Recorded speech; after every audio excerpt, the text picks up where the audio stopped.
अस्सलाम वालेकुम नाजरीन। काम की बात के साथ हामिद ख़ान अल-मशरिकी हाजिर है।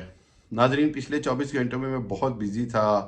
इस्लामाबाद जाना आना, फिर कुछ बहुत सारे प्रोग्राम्स में बिज़ी रहा, और इस्लामोफोबिया के हवाले से ही प्रोग्राम थे, सब कुछ था। लेकिन आपको पता है कि इस सब के अंदर जो मुस्कान खान का वाक़या हुआ है कर्नाटक में, जिस तरह उस बहादुर औरत ने, उस लड़की ने, उस बच्ची ने नारे तकबीर अल्लाह अकबर पुकार कर जिस तरह ललकारा है बुज़दिल इन आरएसएस के गुंडों को, और इन आरएसएस के जो गुंडे हैं और ये जो पाले हुए जानवर हैं, इनसे मोदी के पाले हुए जो जानवर हैं, जिस तरह इसने अल्लाह अकबर के नारे से मुस्कान खान ने, कर्नाटक की कॉलेज स्टूडेंट लड़की ने अकेले इनको पुकारा है, वो मेरा ख्याल है कि मुझे मजबूर कर रहा था कि मैं ज़रूर और ज़रूर सोने से पहले इस पर एक वीडियो करके जाऊं।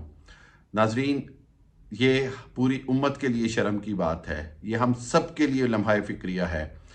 हमने पढ़ा तो था कि मोहम्मद बिन कासिम एक औरत की, एक लड़की की पुकार पर आ गया, और आज इतना दुनिया में मीडिया एडवांस है कि पूरी दुनिया के 1.5 अरब से ज़ायद मुसलमान उसको देख रहे हैं, उस औरत की पुकार को, उस अल्लाह अकबर को देख रहे हैं, सुन रहे हैं।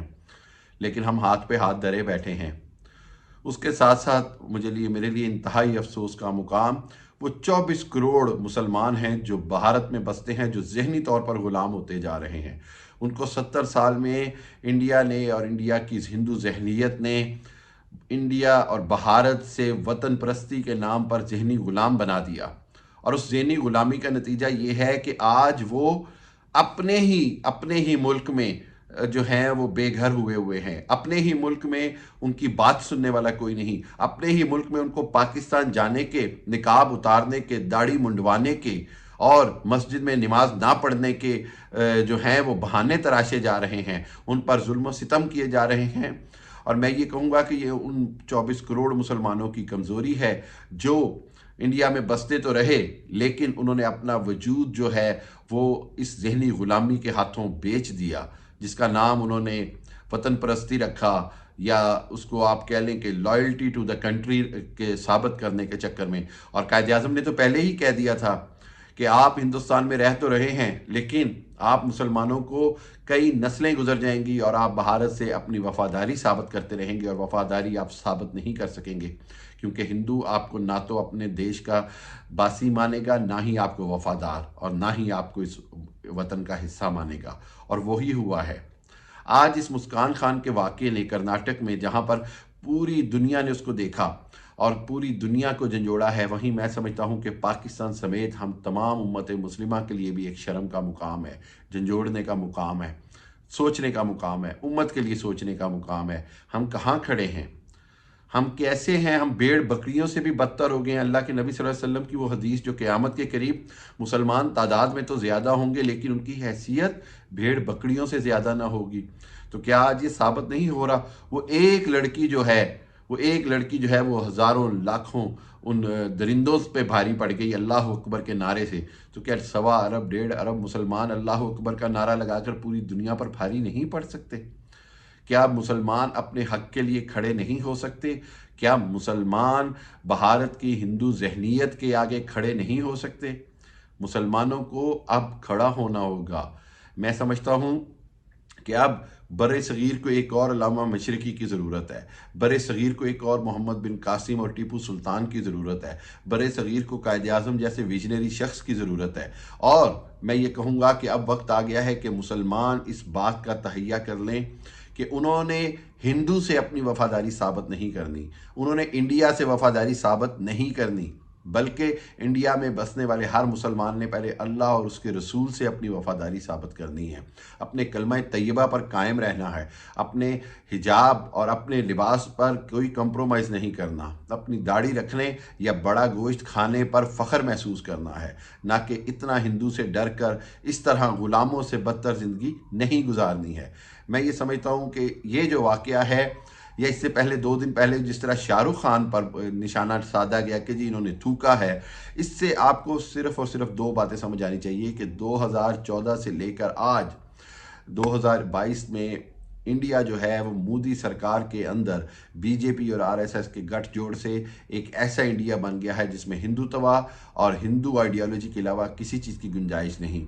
राहुल गांधी ने 2 इंडिया की बात की, तो मैं भी 2 इंडिया की बात करता हूँ। एक हिंदू इंडिया हो गया है और एक गैर हिंदू हो गया है। सब अक़लियतों के लिए इंडिया गैर महफूज हो गया है। सब अक़लियतों के लिए इंडिया जो है वो ना रहने के काबिल बनाया जा रहा है। आज मुसलमानों के हिजाब खींचे जा रहे हैं, मुसलमानों की दाढ़ियां मुंडी जा रही हैं, तो कल सिखों की पगड़ियां भी उछाली जाएंगी, कल सिखों के बाल भी मोंडे जाएंगे, और परसों ईसाइयों की गिरजाघरों पर भी हमले होंगे। ये सब कुछ हम देख चुके हैं। परसों ईसाइयों और यहूदियों के लिए भी ये मुल्क तंग कर दिया जाएगा। मैं ये समझता हूँ कि मुसलमानों को 24 करोड़ भारत के मुसलमानों को एक बार उठकर खड़े होना होगा, और अगर वो एक बार उठकर खड़े होंगे तो पाकिस्तान के 22 करोड़ अवाम भी उनके साथ हैं, बांग्लादेश के 22 करोड़ अवाम भी उनके साथ हैं, और खित्ते में उनको बहुत सपोर्ट मिलेगी। शर्त यह है कि ग़ुलामी से आज़ाद होने के लिए ग़ुलाम का खुद इस बात पर कायल होना ज़रूरी होता है कि वो ग़ुलामी से आज़ादी चाहता है। दुनिया सारी भी मिलकर अगर भारत के मुसलमानों को आज़ाद कराना चाहे तो नहीं करवा सकती, जब तक खुद भारत का मुसलमान अपनी आज़ादी का फैसला नहीं करेगा, जब तक खुद भारत का मुसलमान उठकर खड़ा नहीं होगा और इस हिंदू राष्ट्र के ऊपर, इस हिंदू सरकार के ऊपर लानत नहीं भेजेगा और इस हिंदू सरकार के ऊपर बगावत नहीं करेगा, इस हिंदू सरकार के साथ जो है वो ऐलान जंग नहीं करेगा, मुसलमान इकट्ठे नहीं होंगे, तो आप समझेंगे कि इसके बिना ना तो आप अपना मकसद पा सकेंगे और ना ही किसी तरह इज्जत पा सकेंगे, बल्कि आप ग़ुलामी की बदतर जंजीरों में जकड़ते चले जाएंगे। खुदारा बरे सगीर के मुसलमानों, ख़ुसूसन इंडिया में बसने वाले मुसलमानों, अब उठ खड़े हो जाओ। ना देवबंदी रहो, ना शिया रहो, ना सुन्नी रहो, ना बरेलवी रहो, ना किसी और फ़िरके में बटो। अब सिर्फ़ और सिर्फ मुसलमान हो जाओ। तुम्हें दुश्मन जो है, तुम्हें जो काफिर है, वो तकसीम कर कर तुम्हें इस्तेमाल करता है।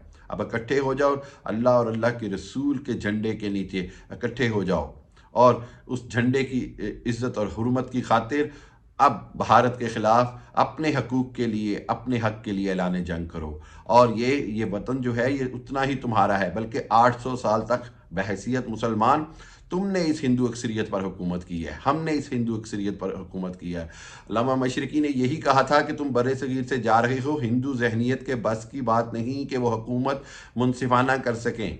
आज ये साबित हो रहा है। अल्लामा मशरिकी ने कहा कि अगर बरे सगीर के अंदर देखा जाए किसका हुकूमत का हक़ है तो सिर्फ़ और सिर्फ मुसलमान का, क्योंकि मुसलमान ने बर्रे सगीर की आज़ादी में 127 मुसलमानों के मुकाबले में सिर्फ एक हिंदू की जान गई, तो अक्सरियत की जानें भी मुसलमानों की गई। 800 साल हुकूमत भी मुसलमानों ने की। तुमने मुसलमानों से यह मुल्क लिया, मुसलमानों को वापस दो। दिल्ली हमारा था, हमारा है, हमारा रहेगा। अब बात कश्मीर से आगे जाती नज़र आ रही है, बात अब कश्मीर की आज़ादी से आगे जाती नज़र आ रही है, और मुसलमान जहाँ जहाँ भी बड़ी तादाद में हैं इकट्ठे हो जाओ और हिंदू जहनीत और हिंदू सरकार के ख़िलाफ़ फाइनल लड़ाई के लिए तैयार हो जाओ। तुम्हें बगावत करनी होगी, तुम्हें अपना हक छीन कर लेना होगा और इन ग़ुलामी की जंजीरों को तोड़ना होगा, जिसमें हर बात पर तुम्हें पाकिस्तान जाने का ताना दिया जाता है। ना तुम्हें पाकिस्तान जाने की ज़रूरत है, ना तुम्हें कहीं और, बल्कि तुम्हें अपना हक छीनने की ज़रूरत है इस हिंदू जालिम सरकार से और हिंदू जहनीत से, और इस अक्सरियत हिंदू के नाम पर जिस तरह आपको 24 करोड़ को पिसा जा रहा है, अब इससे बाहर आने की ज़रूरत है। और खुदारा मुसलमानों, इंडिया में बसने वाले मुसलमानों, इकट्ठे हो जाओ और हिंदू के ख़िलाफ़ अपना ऐलान जंग कर दो, वरना तुम्हारी दास्तान तक न होगी दास्तानों में।